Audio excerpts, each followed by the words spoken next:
Welcome to All in Yellow, the official Norwich City podcast.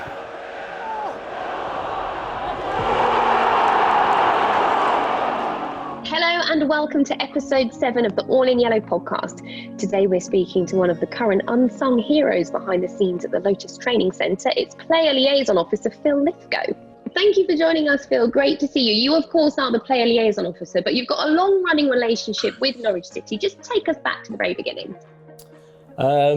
Right, back to the beginning. That's a long way back there, Alice. My first connection with the football club was when I was 14 years old. So that is going to be 1974. So a long time ago. Playing football at school, and one of the scouts at the football club was a guy called Fred Davis, who was a goalkeeper, I think in his time at Bournemouth. He came up with John Bond and Ken Brown when John was the manager of the football club, and he was scouting the younger kids. Went to my old school, which is Sprowston Junior School, and just asked the PE teacher if there's anybody he could recommend who was pretty good, half decent at football. And did you know anyone? And the guy's name, what was the PE teacher, was Mr. Clough. So he recommended myself and my brother. And so Fred Davis came around our house, which you could do in them days. No agents or nothing. So he came and visited, just invited us up for a trial. Back in the day, and the training ground was at Trouse, which, if anybody's ever been there, is completely and utterly different to what we have up here. And it was over an Easter weekend, and we turned up, and there must have been 200 kids just turned up for a trial, and that was just a continuous game for 2-3 hours, and you were sent on, brought off, sent on, thrown out in different positions, brought off again, sent on, and that's just how it was back in the day. But luckily, they must have seen something. So I signed schoolboy forms when I was 14, which is what you did back in the day. And that was like a 2-year contract where you couldn't go to any other football club. So between 14 and 16, I used to train on a Thursday night at Trouse. And then when I was 15, I was lucky enough to get picked in the youth team. Your dad must have been very proud, because he played for Norwich as well, didn't he? He did, yeah. My father played, I think, I always get the years wrong, about 58 to 62. So he was here, was that right? So he was here, he was here at the famous cup run, although I don't think he played any games. My father played for the football club. He signed from Bolton, which is where all my family come from, up in Lancashire. But obviously I was born down here because my dad was playing for the football club. It was quite. He didn't push me at all. He wasn't that sort of father. I just loved playing football like any young kid back in the 70s. It's as simple as that. But to sign for your home club is brilliant. You know, it's. I was quite pleased when they offered me an apprenticeship when I was 16 as well. So I think I've had about 4 years as a pro here. So joined at 14, signed as a pro at 18, and then I moved on to Oxford United when I was 22, I think. I played at Oxford United for a couple of years. So it goes back a long way. There's a big gap, and then I rejoined the football club in 2006 in the commercial department. And then for the last 8 seasons, I've been based here at the training ground as player liaison officer. So that is about it. So, Phil, I heard there was chatter amongst Carrow Road. Someone said you scored a goal against Manchester United somewhere at some point. Now, Alice and I, we tried to do our research. We couldn't exactly pinpoint the game unless Alice had more luck than me. But is this true? Well, the lucky thing is back in that day, there's no cameras. So I can sit here and tell everybody that it was a 30-yard volley from the halfway line or whatever. But that was true, yeah. We played Man United, I think I was 18. And I'd had a few games in the first team. I put us 1-0 up, actually, with a fantastic strike, which no one's ever seen. We've read about it. Yeah, good. I have got a photograph someone sent me back in the day of the ball just nestling in the net. So it could have been from any game. But we went 1-0 up and then eventually lost the game 3-1. What was it like playing in that legendary John Bond era? Oh, it's fantastic. Yeah, I think that's where the club got the reputation of playing good football. He just training was fantastic. It was ball work all the time. We used to do our pre-season running up Mousehole, which is I think most people who follow the football club know all the stories about pre-season training at Mousehole. But as soon as pre-season was over, every training session was with a ball. He loved to pass and move, and anybody had a little bit of skill or a bit of flair, he would encourage it all the time. And I was lucky enough to have a little bit of skill with me. But he didn't mind throwing youngsters in as well back in the day.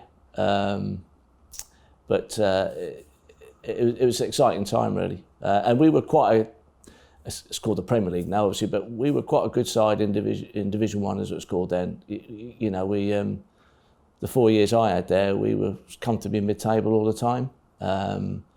It's always been a bit of a fortress, Carrow Road. Not many clubs like coming to Carrow Road, but back in the day, it was still massive crowds. Not what we get now, but it was a tough place to come for opposition teams.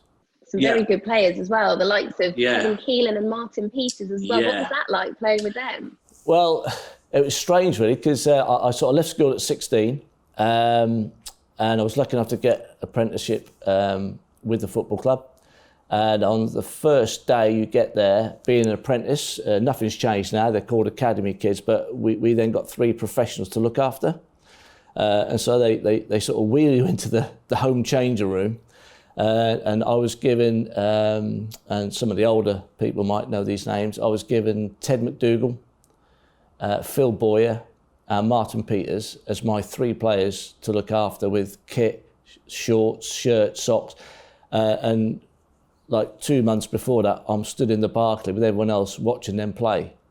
And then 2 months later, they're shouting at you to go and get me a clean pair of socks or something. So, but back in the day, that was how it was then. You didn't speak.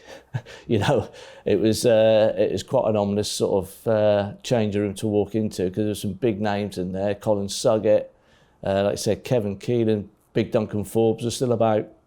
Dave Stringer, and the fact that 2 months before that you'd just be stood in the stand with everyone else watching them play, and then all of a sudden you sat next to them.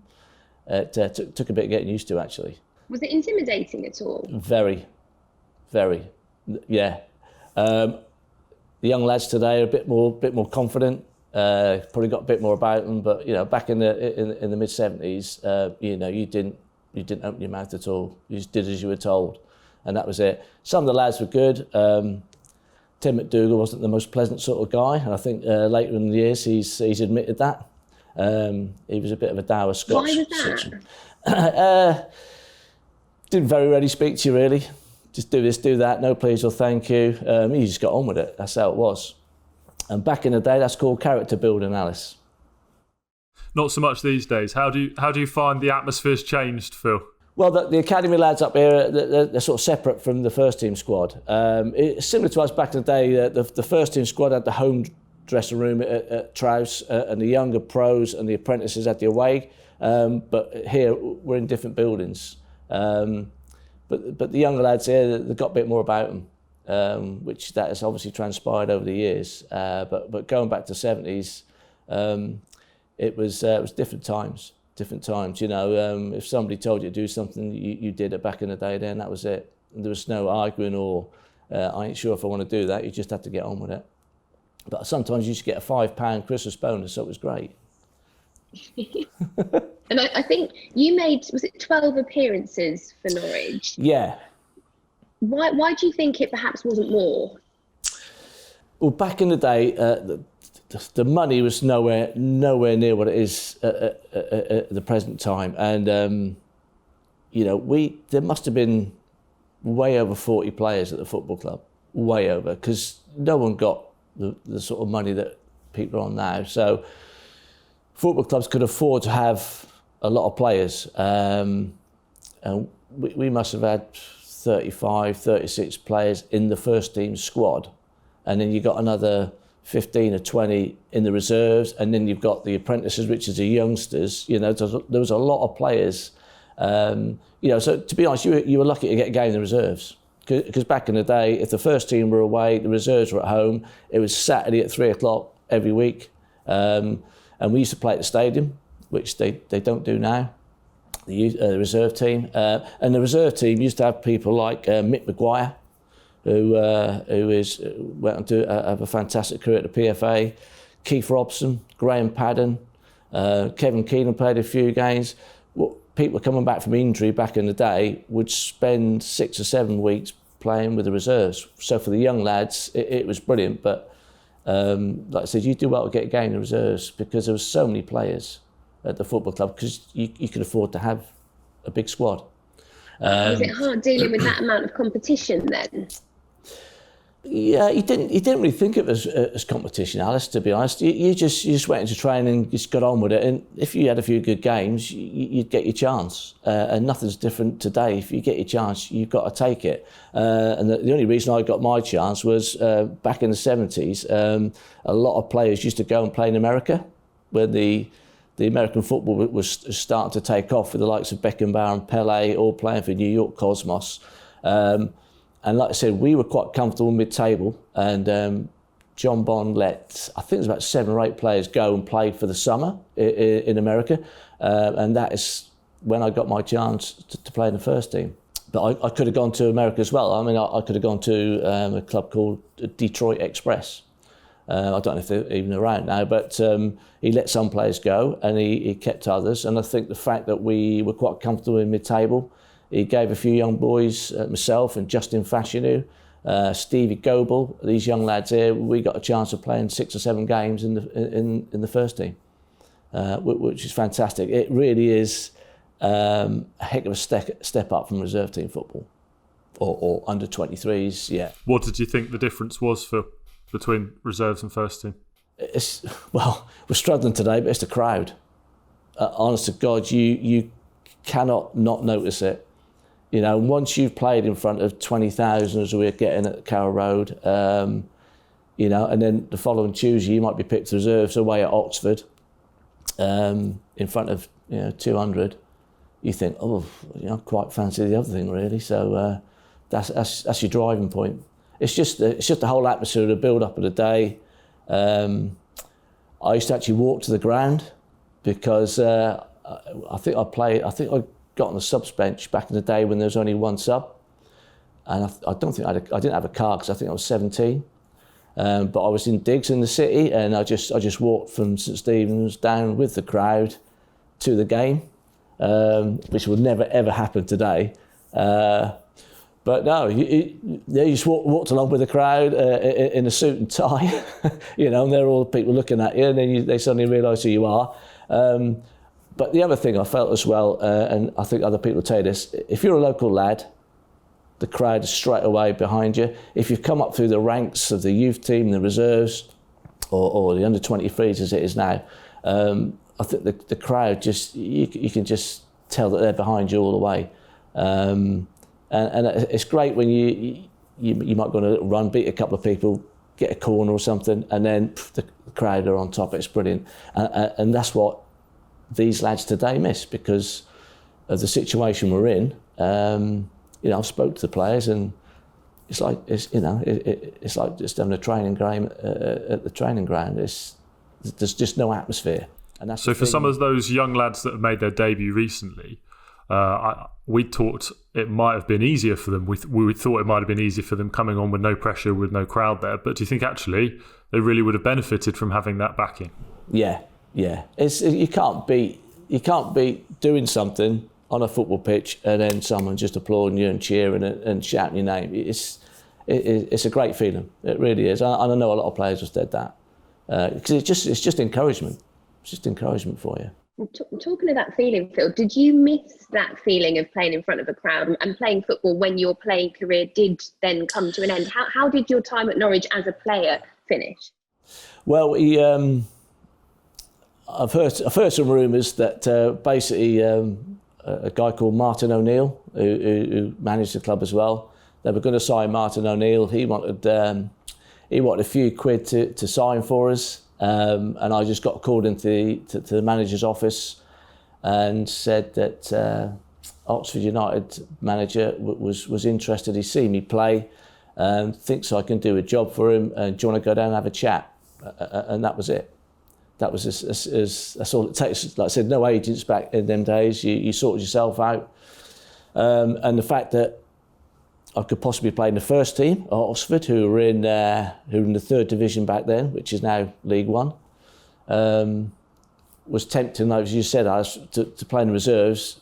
People just want to play in the first team. They just want to play in front of crowds and get as high as they can and perform to the best of their ability. In the first team.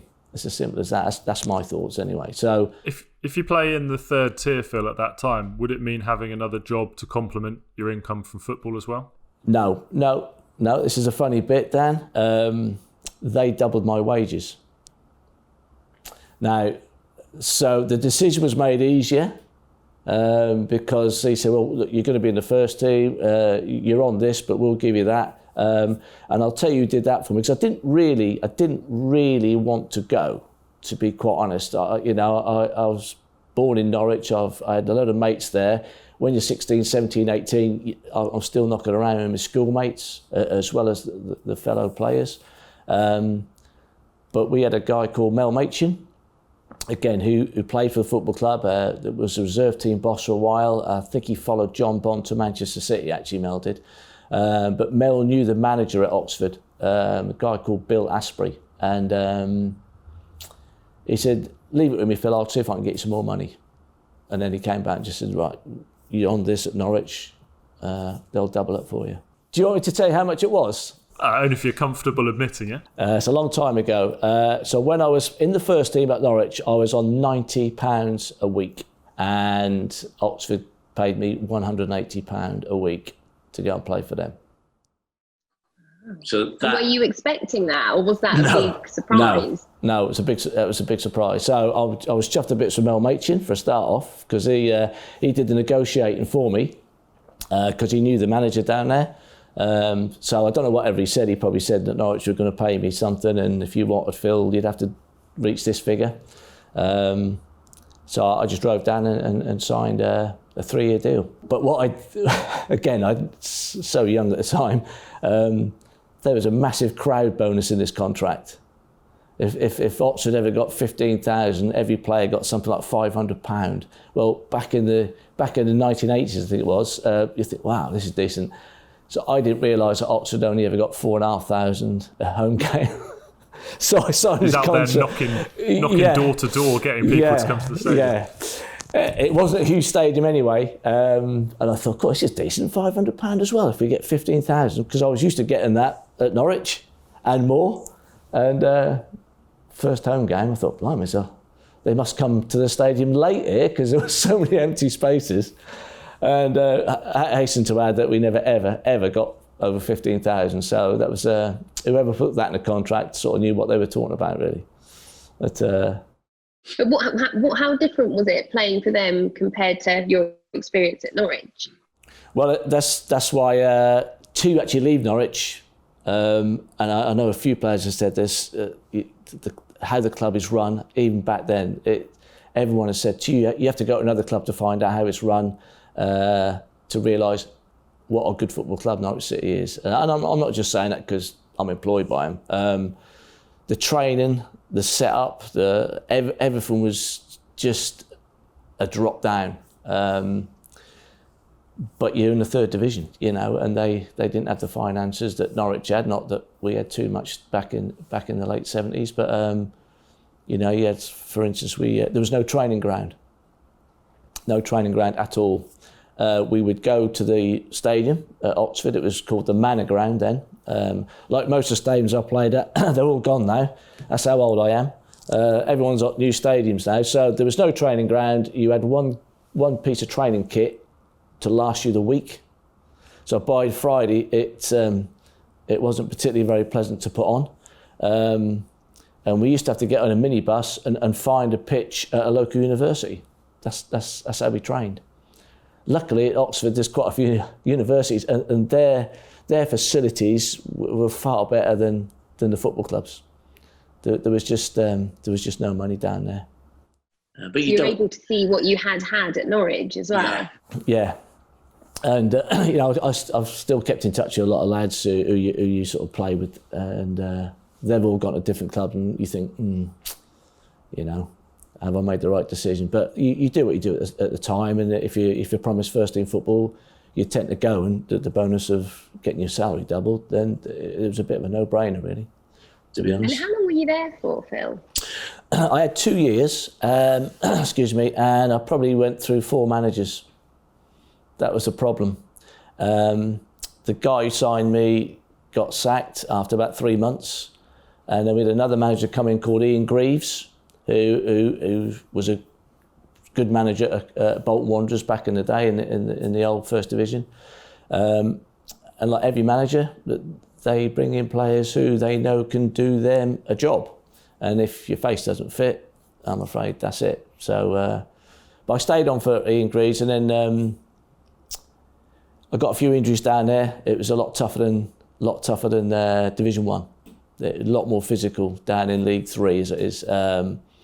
There's some wily old characters about, and if you had a bit of flair or a bit of skill or a bit of pace and you made them look not so good, they would just send you into the stand. And back in the day, to get a red card, you nearly had to sort of cut someone in half. So there's a few nasty boys down there. Old pros, as they call them, experienced lads. So they knew how to deal with a young little 19-year-old, 20-year-old like me. So yeah, it's changed a lot now, I guess. Yeah. Funny enough, I was speaking to Wes Houlihan the other day, and who's now playing at Cambridge. And I thought, playing Wes, you sort of player Wes is going down to League 2. And I said to him, how do you find it? He said, no, everyone, because you can't do it now. The players are so protected, But back in my day, you would just get smashed to bits. They're just told to get up and get on with it. But Wes said, no, it's not too bad. Every club down there still tries to play. It's nowhere near as physical as he thought it would be. So we have had a conversation about that. So football's completely changed now. I suppose even now those clubs have got smoother surfaces to play on, so they can play football properly. They've got good facilities, so they're all athletes and in shape, even in League 2. So I guess that's a big change. Exactly. I mean, the pitches back in my day were just, I think by about October, it was just a sand pit. Nothing like we have today. I mean, the facilities up at the training ground are absolutely superb. So that was your playing career, but how did you then come back to be at Norwich? Obviously, you're doing this from the training ground. Yeah, well, I moved back here, like a lot of players who come and do 2, 3, 4, 5 years here. Like Darren Huckabee, I think he's been on here. Darren Eady, I spoke to Darren Eady this morning and something. A lot of lads come to Norwich, play the football, move on, but a lot of people end up back in this lovely city and a nice county of Norfolk.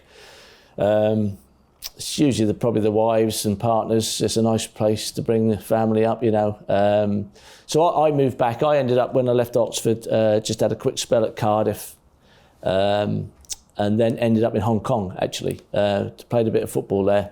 What was that like? Crazy. Luckily I didn't last long, because I don't think I'd be able to sit here now and tell you that I was still alive. That was so in the 70s it was America, and in the 80s Hong Kong started to do some football.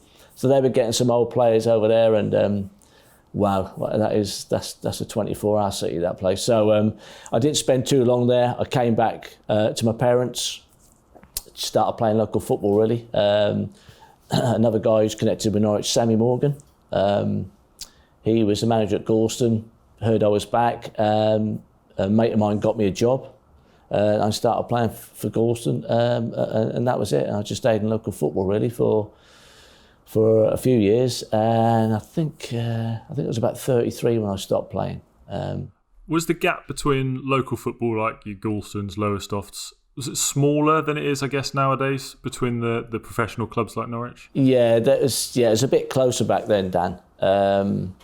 Now I think even clubs in League 2, but this National League, if you've if anyone's got a bit of money and can get some decent players in, you know, the gap can get a bit closer to like the professional leagues. But back then, Martin Peters was at Gorton as well, so I met up with Martin again, and I started working at Eastern Counties newspapers, where I think your dad worked there.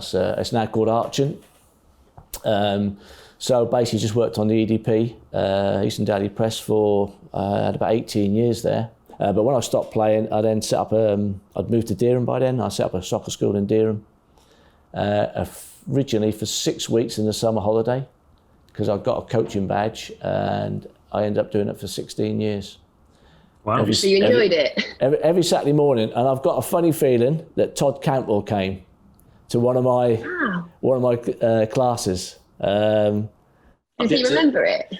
I think we've had sort of vague. I don't think he does actually. I think we've had vague conversations. But I lived in Dereham. My soccer school was in Dereham, and obviously, as most people know, Toddy is a Dereham lad. And I'm sure back in the day, he might have attended a couple of little sessions there. I probably told him he was rubbish and get your hair cut and clear off. But we haven't had that conversation yet. He ignored it all. He ignored it all. And then one day I was looking through the EDP actually, and there was a vacancy for an advertising sponsorship representative at the football club. And I thought, well, I do advertising, and yeah.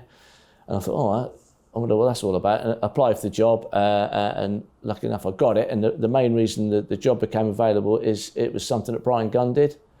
And then Brian Gunn he got given an ambassadorial role at the football club. So part of his job role was sort of made vacant. So, and that was 2000. You know Brian well before that then? I knew of Brian. There'd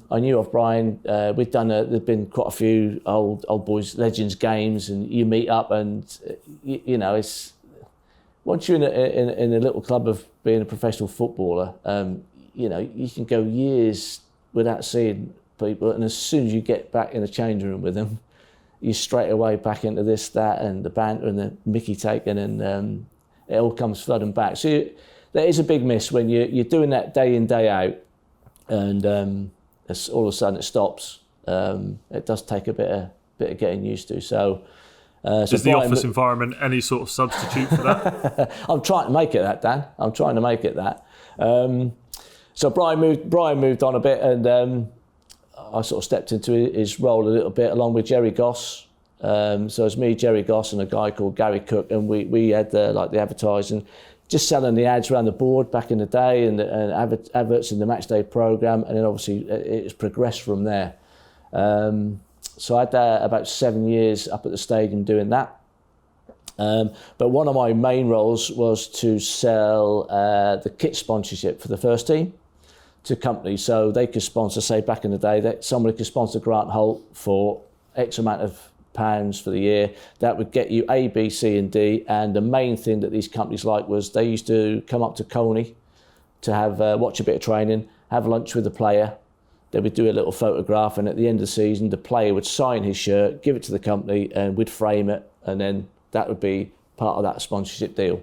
That's a really nice thing, isn't it, for someone, you know, like the commercial team at the moment. We've done some stuff with them during lockdown where we've had interviews like this, and it's a really nice thing for people to get involved and get closer to the club, to have that kind of access and opportunity to be part of it.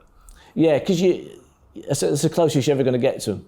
You know, we're sat around a round table in the dining room just having some lunch. Some players are okay with it, some players aren't, and it was a little bit my job to just sort of chivvy the whole day along. But we should do that every Tuesday without fail, which took a bit of organising. We don't do it now. We now just have a sponsorship dinner.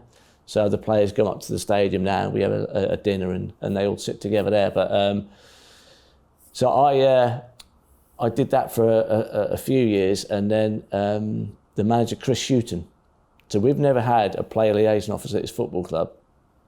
And Chris Houghton came along, and he spoke to my boss then, a guy called Will Hoy, and he said, "Where's the player liaison officer for the football club?" And we said, "Well, we don't have one." He went, "What?" And we were in the Premier League at the time. well, who does this? Who does that? Who looks after players? If we sign a player, who picks them up to the train station? Who sorts some houses out? And we all sort of, certain people sort of, will so-and-so, if we can get all some keys, they'll show them a flat, and we get them taxi from the airport. And he went, no. We need to step this up a level. So, because Chris had come from Newcastle and Tottenham, these big clubs. Tottenham have 4 player liaisons for the size of the club. So they decided to sort of create a role to become like a player liaison officer. And my boss, Will Hoyd, just said to me, Chris Houghton has asked me, Phil, to ask you to apply for this role because he's seen you in action every Tuesday with sponsors, with the players, with the staff at Coney, and he's seen you in action and you look quite comfortable. And you put so I thought, oh right, that's a good sign. So and you must make them feel comfortable as well, which is just as important. Yeah, because I've been a player, a professional footballer. Sometimes they are in a different world. It's just the level they're at, and some players to sit down with a company director or a carpenter or a plumber who's paid good money to sponsor his kit. Some people find that difficult to do, to sit and talk for half an hour, 45 minutes. But I'm quite comfortable doing that. And so Chris obviously saw something. I applied for the job and lucky enough to get it. And I'm now in my 8th year doing this. What does your role entail then? What is day? Alice. That's what we want to know. Yeah. Podcast part 1 of 2, this. Yeah. Chris Houghton said to me, as soon as we've never had a player liaison officer at the football club, people will ask you that question. And he said that is the most difficult question to answer. Because what don't you do then? Well, this is it. It's easy to say that, Alice, because he says you will just end up doing anything. And I found my job description the other day, because we've moved offices, and I would think out of 25 things on that original list, I probably do 2 now. The whole thing evolves, and it's changed up here. Football is very quick changing business anyway. I'm just a go-to man for players, and as it turns out now, staff, because if somebody wants something, they'll go, oh, speak to Phil. Because I've been at the football club and in my previous role with the advertising team, you're speaking to companies and local businesses. And so I know quite a few people through my football days as well. So I'm sort of seen to be the go-to man if anybody wants anything. But mainly my job is just to look after the players outside of football. So all they need to do is concentrate on keeping fit, training, playing football matches for this football club. It must be quite daunting, Phil, for young players or international players to come. And obviously, you probably get more business, I should say, more work from the guys who are new to the football club because you're helping them to feel settled. Yeah, that's it. I mean, I have people help me. I'm not on my own. There's a few of us in the office, and we all chip in and do stuff. But that is my main job in the transfer windows. So we're in the middle of one now, January. But the summer ones where it's like 2 or 3 months. I mean, we signed 10 players last year. So you're on call 24 hours a day basically, and I would get a text message from Stuart Webber, our sporting director, and just say, this player's coming in, Phil. Can we get a car sorted? He's flying in here. This is his flight details. Can we book him a hotel? And then I'll go back and say, right, how many people in the party? Because, these guys these days, they've got agents and finance people. Their wives might come over. Some of them bring the dads, so you've got to find out how many's in the party. If they're coming into Gatwick or Heathrow, if they're from obviously overseas, we need to get a big enough car, because once they sign, they don't go back and work a month's notice. They are here. They will sign at 10 o'clock on a Friday night, and Saturday morning they're training. So they tend to bring loads of baggage. Because to be honest, what I found with Stuart is most of the deal is done when they actually eventually come to the football club. So they know that basically when they fly over to meet everyone here, they're going to sign the contract that's been negotiated in weeks, months, years previously. So they just bring 6 or 7 cases. So you can't send a small car down there to pick them all up, and then you've got to get them into a hotel as quick as you can and get them out of a hotel as quick as you can. It's as simple as that, because they're normal human beings.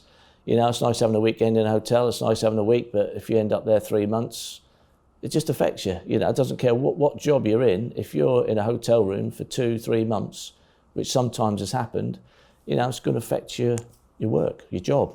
In this case, affect your game on the pitch. How much prep do you get to do all of this, Phil? Because obviously some deals are done with quite short notice and you've got so much you need to prepare for. How much time do you get?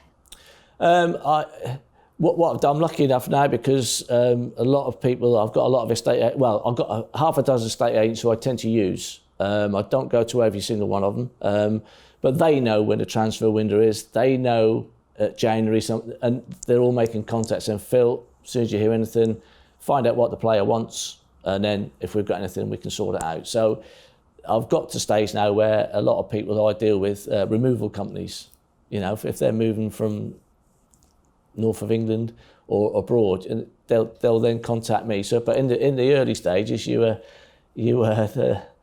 floundering a little bit, to be honest, Alice, because I think, oh my God, and then something else, you'd always miss something.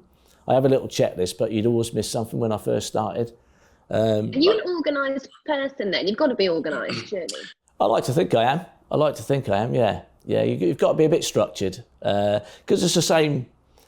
It's the same thing for me whenever a new player comes in. It's the same format, whether they come in on a flight to Norwich or a flight to London, or they drive down, as Jordan Hugill did. He drove down. You go and meet the player at the hotel. So I'm usually, probably after Stuart and Daniel, probably, you know, the 3rd or 4th person they've met from the football club. Do you do lots of research on each player then before you get to meet them, so you can kind of get in your head what you think they'll want from you to start? Well, if I get the chance, yes. Sometimes because if there's, you know, 2 or 3 clubs after the same player, you have to act really quick. So if there's a player I've not really heard of, and I'll tell you a story. The first player I had to pick up was our record signer, Ricky van Wolfswinkel. And I don't think this was in the transfer window. I think we just wanted to have some discussions with him. So they sort of asked him to fly over from Sporting Lisbon he was in. And the guy at the time in charge was David McNally. So this is really early on in my, as a player liaison officer. He said, Phil, can you go down and meet this player? Just bring him up to the football club. We just want to have a quick chat. His agent's coming over. So I thought, Ricky van Wolfswinkel. So I'm on Google and I'm thinking, all right, okay, yeah. This is what he looks like, because I had to go down to Heathrow to meet him. And I've got all the flight details given to me, so I'm stood in the terminal there. And then I think the first team were playing away somewhere, and David rang me and said, oh, by the way, Phil, he will be in disguise. And I thought, what? He said, yeah, because I think there's a few clubs after him. We're just trying to do this legally and above board, but nice and quiet. So I thought, he's in disguise. I said, God, I've only met the guy. I've never met him, and I've seen his picture on a screen. And I thought I could stand there with a big card, because A, I couldn't spell Van Wolfswinkel, and B, the card would have been so long. And I'm trying to pick out... That kind of goes against the disguise. Exactly. So I'm thinking... So I'm trying to find a young couple, because he's coming over with his girlfriend. I'm trying to find... right, and all these people came off this flight from Lisbon, and that was it. They all disappeared. I'm stood there, and then David McNally rang me, and he said, Phil, I've just had Ricky's agent on. He can't find you. Where are you? I said, I'm still stood at the arrivals there too. And then all of a sudden a tap on the shoulder, and I turned around and he went, are you Phil? I said, yeah. I said, are you Ricky? He went, yeah. He had an army hat on down here, I mean, he had a big grey coat up there, and all I could see was that. And he went, "It's me, Phil. It's Ricky." And I went, how am I supposed to recognise you? Anyway, and then he didn't realise that we still had another 3.5 hours in the car to drive to Norwich. So we got in the car and drove up there, and him and his girlfriend were a great couple. Great lad, actually, Ricky. So that was my first. I thought, oh, God. So like you said, Alice, I think I better do a bit of research here next time we get somebody flying in who you don't really know. If you've, you've got situations like that where players are coming in and he's in disguise, if you're ringing up estate agents and removal companies, you must have a real trust with those guys of everyone in your little black book, because if you start alerting them to the fact that a high-profile player is coming... Everything's booked in my name, Dan. Everything's booked under PL. Oh, they must do some digging, though. If they did, and we found out there was a leak, they wouldn't get the business. Simple as that. Because it's a local hotel, and they know the situation when we got people in. Much at stake here, isn't there? Yeah. Such important business. It is, exactly. I've had the same thing when we signed Stevie Naismith. It didn't quite work out for Steve here, but I remember driving to Colney. I'm getting a phone call as we're driving in, and someone said to me, "Phil, there's loads of Sky cameras and TV cameras outside the training ground. Tell Steve to lie in the back of the car and just drive through them." And okay. Did he do it? Yeah. So Steve, as I'm driving along, Steve gets out the front seat and lays in the back. And we just spun into the gates here where I'm staring at now to get him in, because, again, I think somebody else is interested in buying him. A similar situation with Nathan Redmond when we signed Nathan, who's gone up to be an absolutely fantastic player. Again, with Chris Hughton, someone got wind that we were signing him, and we had to dive him under a blanket into the stadium through a little side door to get him into a little room to have a chat with Chris. So what's the weirdest thing you've had to do? Because obviously that sounded like with Ricky van Wolfswinkel, that was quite a unique introduction. Is that up there with one of your weirdest moments? Well, I laugh at it now, but at the time I was absolutely sort of, oh my God, I've lost a player. I won't ever tell stories of the current squad, because it's not professional of me, and that's not how we do things. But I've had one or two things with a guy called Kyle Lafferty. Wow, he always looks like a laugh from what I've seen. Yeah, he's a different sort of player to look after. You've got 26 players in there. They're all different. Some of them do not need anything. You give them a phone number and a name, and that's it. And going forward, they will sort themselves out. Some players need a lot of stuff doing for them. Kyle was great. He's great to have around a training ground. He is the mad Irishman, as they sort of say. But it was all good fun. But he's got up to all sorts of stuff, that guy. He rang me one night and he said, "Phil, I've got a problem." I thought, oh my God, here we go. And he said, "I'm sat in Luton Airport with my agent," and the agent was the same agent as Alex Neil, same guy. I'm sat with my agent, and we've just landed from Glasgow, Phil, and I've just realised I've left my car keys in my flat in Glasgow. I went, right. So I can't get to my car because I can't get home to Norwich because I haven't got my car keys. So I've got a spare set. Can you go round to my house, pick the spare set up? I'll phone a taxi to come and meet you, and the taxi can bring the car keys to Luton Airport. And this is like 10:30, 11:15 at night. I had a spare key cut because I knew what sort of guy Kyle was. I knew stuff like this was happening. And so I said, which I don't know if it's a good thing or not, Alice, actually, because obviously, as soon as anything is wrong, Phil. So I drove to this house where Kyle was renting. And I saw the guy there, the taxi driver. He said, "Oh, you can get?" I said, "Yeah, let me just get in, I'll get the key." So I undid the door, the alarms went off. I thought, oh my, and I thought, what's the code? What is the code? He didn't tell me the code, didn't tell me the alarms are on. And all of a sudden I'm looking out the window and all the curtains are twitching and what's going on, and me and this other bloke, it sort of looks like we're breaking into Kyle's house. So I rang him, no answer. And all of a sudden, the taxi driver had his number as well. He used this guy quite a lot. And he said, "Oh, it's 4265." So we cancelled that. And I said, "Right, where are these spare keys?" And he had a Porsche Panorama, real big car, very expensive car. And underneath this light switch, he just hammered a tack into the wall, and this spare set of car keys was just hanging there to about a £90,000 car. So I gave it to the taxi driver, he drove off, I locked up, and then I think Carl got back 3 o'clock in the morning, and we were training the following day. Amazing. Was there any point during that where you were thinking, what am I doing? Like, this is not in my job description. I know. There's a line, Alice, where you don't know where it ends. But there's been quite a few stuff. Another guy we picked up. I'll do one more story because this guy, we signed him on loan. I think it was Alex Neil. The player was Joseph Yobo. We signed him on loan in January. I'm looking at Josh here.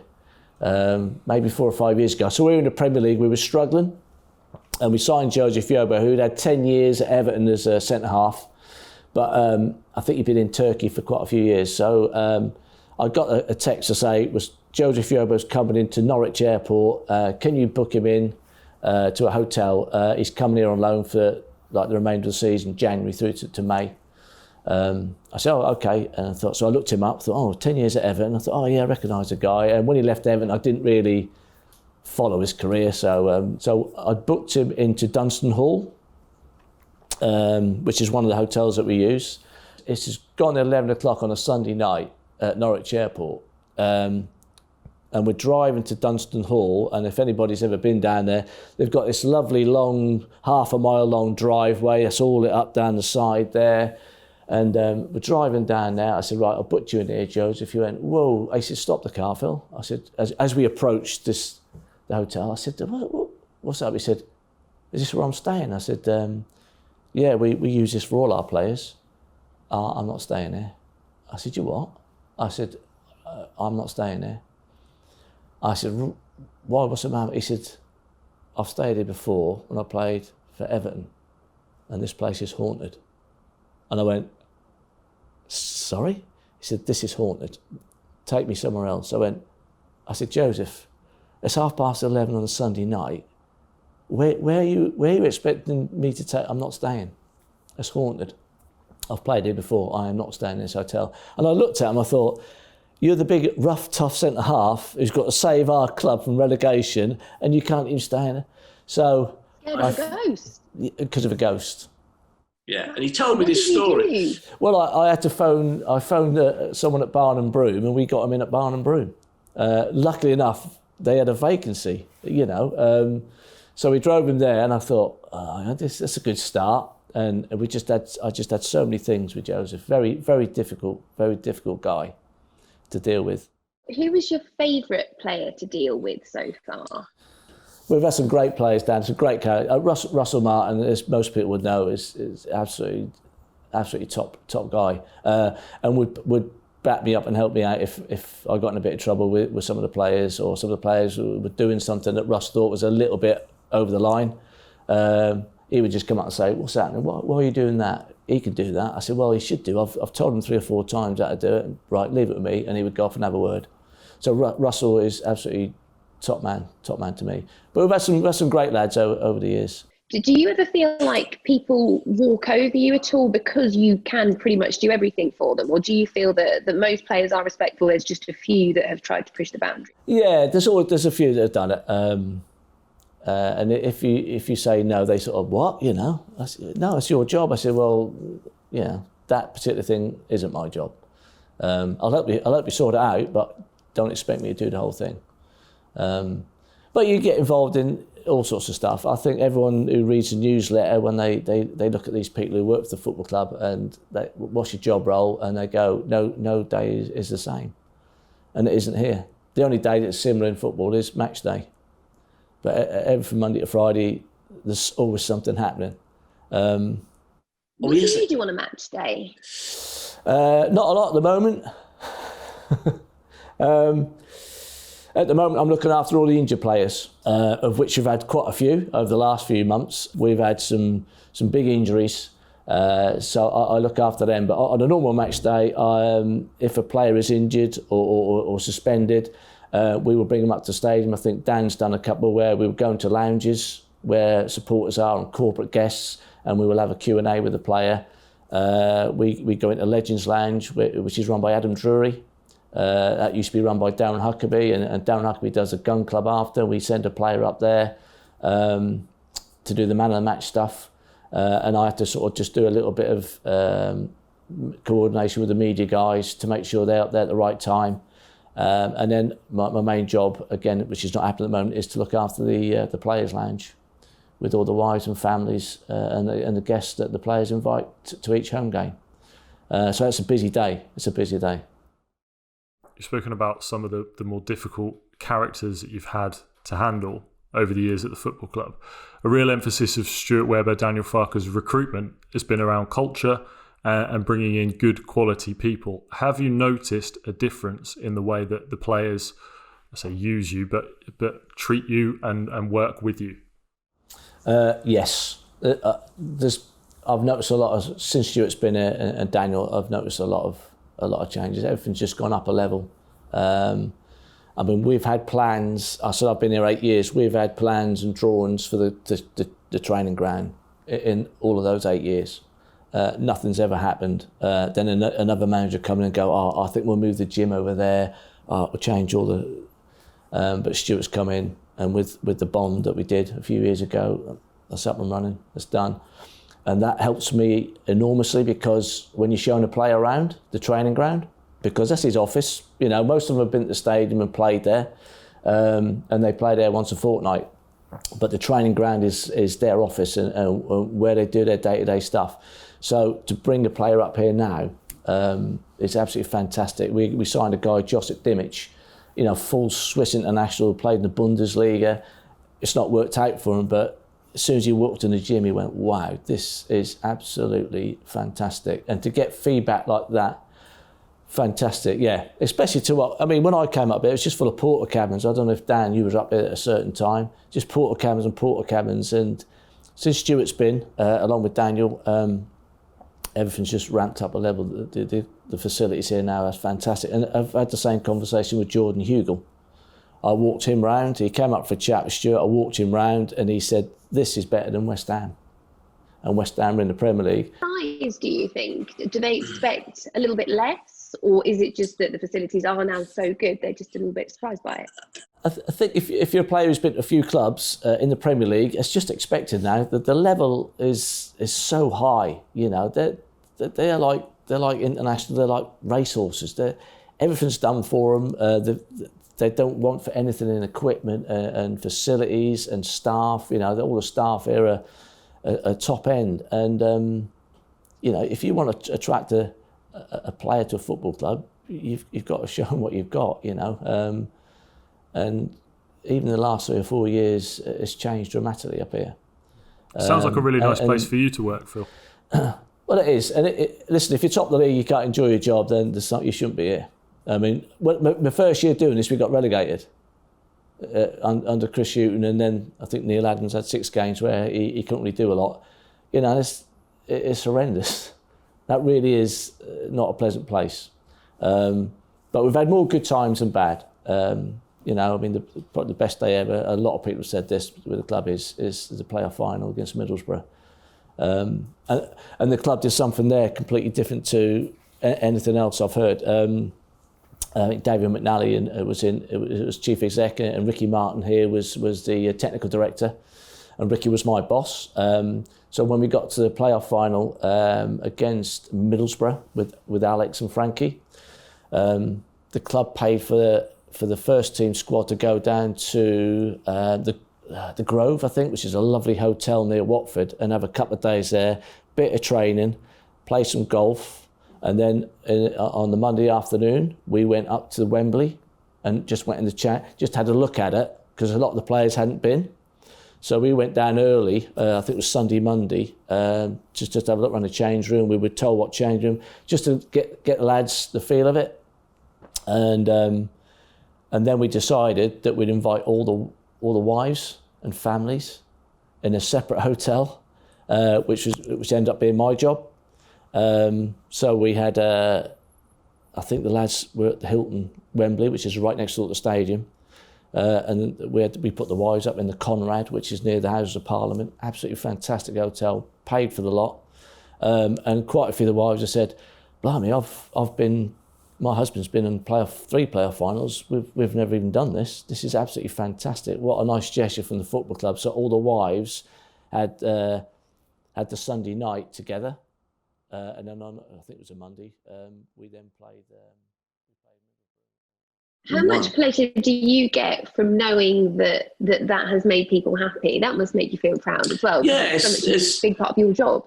It is. It wasn't my decision to do this. I haven't paid for it, but I was the face of it, and you haven't to get. And there's about 70 odd wives and families that we had to look after, and I then had to organise a couple of coaches, which was not easy to do. If you remember, I think nearly every coach company in Norfolk was booked for the fans to go down. So again, I rung a contact. He knew somebody in London, and we got a couple of coaches. We had to get two coaches for the wives and the kids and the mums and dads, and we then drove. And the feedback I got was fantastic. And if you win, it's great, But it all paid off. It's a lovely gesture from the football club, because I think it was Dean Kiley's wife, who was a goalie coach. She said, Phil, Dean's been to 3 playoff finals, and 2 of them I didn't even get invited to watch the game. So the fact that we paid for corporate, so they had a meal before the game as well. So they had a hotel the night before, meal before the game, and then we had a big party after, which we'd booked, luckily. And she said, it's been fantastic. What a lovely way. You get to get involved and enjoy that as well. Do you get to sit down and have a meal and have a nice hotel stay? No, I went out. Me and my wife went out and had a breather because there was too noisy. There were so many kids there, Alice. The restaurant was absolutely heaving, but we let him get on with it. And me and my wife just had a night out in London before the final, because she sort of gave me a bit of help as well, organising all these people to look after. But when we woke up on the morning of the game, the bus driver said, we've got a bit of a problem here. The route I was going to take to Wembley Stadium, they've shut it. Oh, yeah, there's a 10k charity run. Oh, right, and I've gone for an option 2, and they've shut that route as well because the Queen's opening Parliament. I went, oh, and so we had to, whatever, there's something happening, Dan, and we had to leave half an hour earlier to get, because they had to be at the stadium at 12 o'clock for a meal. So we had to get all these people down, and some of the women were taking a bit longer to get ready, shall I say. And so we had to move out half an hour earlier and to try to get everyone down in time. But luckily we just got there. But Middlesbrough's bus arrived late. That could probably explain that. I'm pretty sure I remember their bus from arrived. Yeah, their driver got sacked actually for that. Harsh. Yeah. But maybe fair. Well, it did prove quite an expensive mistake, I suppose. Phil, you must get really quite close with some of these, not just the players, their families as well. Is it difficult after a big highlight, the playoff final? I think, if I'm right, saying Bradley Johnson, for example, moved on after that promotion. Do you get close with players and then they disappear and sort of start again? Is that difficult ever? Yeah, you do actually, because like I said, on a match day, I'm in the players' lounge, and it's basically you're spending most of the day, a match day, with the wives and the kids, and you get to know them all. And then, I remember Bradley ringing me. He said, Phil, I'm leaving. I went, you're leaving? He said, yeah. I said, I'm just in a hotel in Derby. Just wondered if you could help me rent my house out because we're going to have to move up here. And we did. We signed Matt Jarvis, and Matt went to live with Bradley. And that's another thing which is great, because if you're signing a player, if you've got a player who's got a nice house, and these lads are at a certain level of property, they move on, and all of a sudden their house is empty. And if they don't want to sell it and they'd rather rent it, we've always got a bit of a line of players who, well, that's a football. That's Bradley Johnson's house, so help yourself. So. But yeah, his wife, Narisha, and then, we, if any of the girls have babies, we'll send a bouquet of flowers from the club. stuff like that, because the wives, they're all part and parcel of it. You know, people think it's a great life. There needs to be a happy wife, surely, behind a player. Yeah, so, you know, they spend a lot of time on their own, because players, you know, you don't do Christmas, you don't do New Year, you don't have time off at Easter. If you want that, you don't get involved in football. You know, they're training Christmas Day, they're travelling down to Watford Christmas Day, so that the families might see them for an hour or 2 hours. And that's all the staff as well. It's the physios and the masseurs and the analysts. And we've got a guy, Johnny Martin, who's like the logistics guy, sorts of travel out. All their Christmases are interrupted as well. So yeah, you do get tied in with the families. And to see, you know, like Russell Martin go and his good lady, you know, you just wish them all the best, and you'll message each other now and again. Something will come, someone will get married. I think I'm invited to Cameron Jerome's wedding. Well, he ain't been here 2 years. That's been put off, and it's been put off again. So whether we ever get to see Cameron and Natalie, I don't know. But your mobile phone is probably not one you want to lose anywhere, Phil, I'd imagine. Definitely not. There's some big numbers in there, mate. Yeah. My wife does get fed up of it, without a doubt. But if I can sort something out with a quick text or a message or send a number or try this, then it's great. Sometimes though, you'd have to get in the car and do something. But you know, my job is to look after the players. It's as simple as that. And that is such a big job, isn't it? You know, if a player isn't happy mentally with the house they're living in or the surroundings, which plays such a crucial part, that is then going to be reflected on the pitch, isn't it? So your job is so crucial. Exactly. And don't worry, Alice, they will tell you if they are not happy, without a doubt. In fact, I think this afternoon we're trying to find another house for Lucas Rupp. You know, he's had a little bit of an issue with where he's been. So again, if he's not comfortable, you know, we're going to have to find him somewhere else. So that's my next job this afternoon, I think, if we can do it. I'm sure you can. You can do anything, Phil.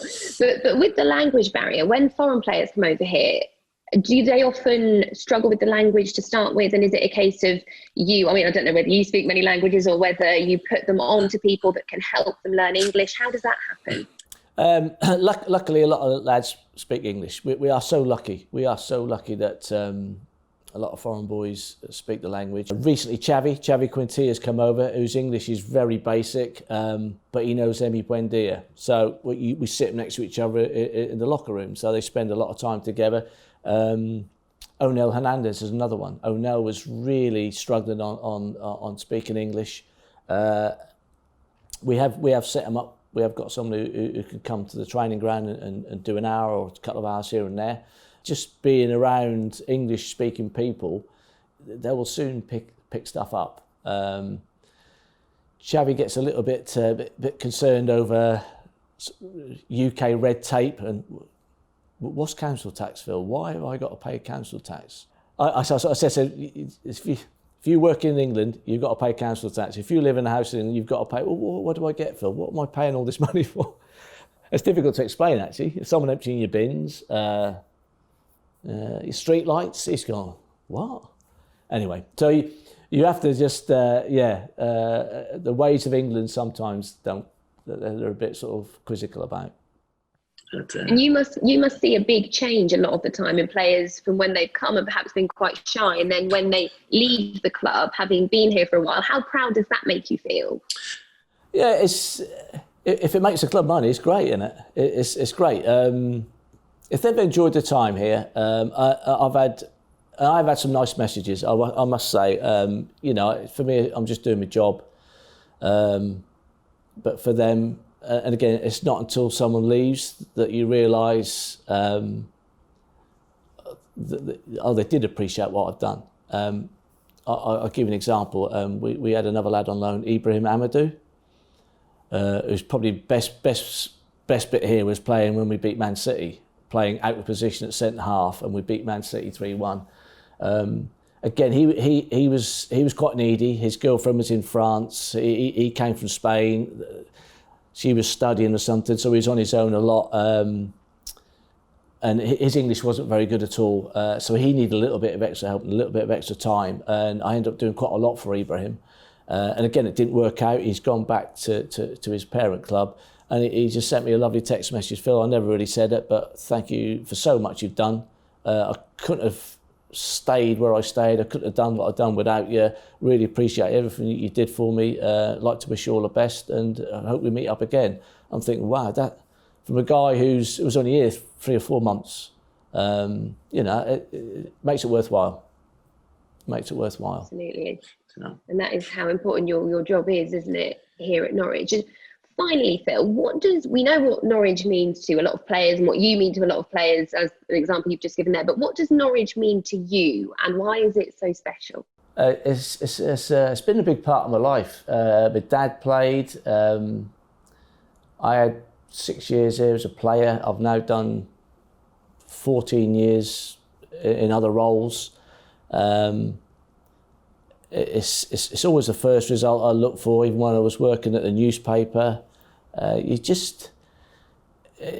Dan said, it's a nice place. It's a nice place to work. If you just come in, do your job, and just get on with it, and you'll get looked after. And that's in my view with most of the staff here, and at the stadium. I've been up the stadium for a few years now, but. The training ground it's a nice place to work at the moment. It won't always be that. The times when things ain't going so well, it's always horrible to see a manager leave, because you see him every day. And when I was travelling with the first team as well, so to away games, you're working like 7 days a week, and you're probably seeing them more than your wife and your kids, because football, the hours is put in is the long hours. But listen, I love it here, and it's a great place to work. It's a lovely place to live. Like a lot of ex-players will come back here and to say the same thing. We just do things properly here. We just try and look after everybody. If we can be as professional as we can, off the pitch as well as on it, then more the merrier. And at the moment, we're doing really well. It's such a pity that the supporters can't come to the stadium, because we are playing some fantastic football. We've got a great set of lads at the moment, great set of lads. Team spirit is brilliant at the moment. Like I said, it's a good place to be. So long may it continue. Lovely note to end it on. Phil, it has been an absolute pleasure talking to you today. Thank you so much for being so open, and loved your stories. Thank you so much. That's no worries. To speak to you. Thank you, Alice. Thank you, Dan. It's so good to see you. Cheers, mate. Bye-bye.